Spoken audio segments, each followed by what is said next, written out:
All right, good afternoon, everyone. I'm Tyler Fitzgerald, manager of golf operations, and today we're going to talk a little bit about on-course golf etiquette.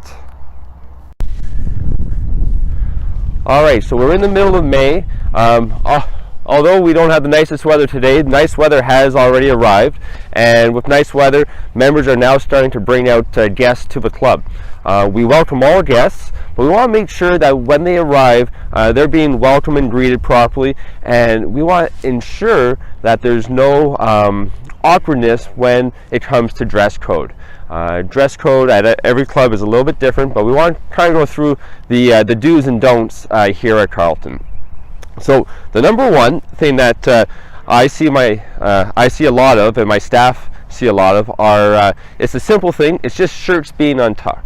We want to make sure that when golfers, if you're a male golfer, your shirt is tucked into your pants or your shorts, nice and neatly. The other thing we see are the athletic socks being worn. If you're wearing shorts, you want to make sure that you're wearing the ankle socks. Your socks shouldn't go any higher than an inch above the ankle. Certainly if you're wearing pants, it doesn't matter what type of socks you're wearing. But ankle socks and shirts tucked in, those are the number one and number two dress code issues that we see. And lastly are your hats. We want to make sure your hats are worn forward, never backwards. And yeah, so if we can follow those three tips, it'll just make everyone's day more enjoyable on the golf course. All right, so we're on the 18th green, or approaching the 18th green, and what I notice a lot of times is on any of the holes, members are bringing their push carts and they're bringing them up between the bunkers and the greens. We want to avoid doing that. We want to make sure our push carts are staying away from the path between the greens and the bunkers. We want to make sure that that grass does not get trampled on and stays nice and lush for when you hit your shots from.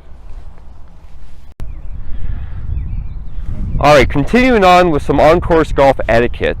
Here's a situation that you might be faced with. Certainly I'm faced with it pretty well every time I'm out on the golf course. My ball is landed in the trap, and now I need to go in, I need to hit my shot, and I get asked a lot, well, what do I do with the rake? Do I bring the rake in to the bunker with me? Do I leave it out? Well, the rules of golf do allow you to bring the rake into the bunker with you. When I go into the bunker, I'm looking for a fairly shallow area that I can easily get in, easily get out, and I'm going to go hit my shot, and I'm going to show you how to properly rake the bunker afterwards.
Okay, so that is a demonstration of how to enter the bunker, where you should leave your rake.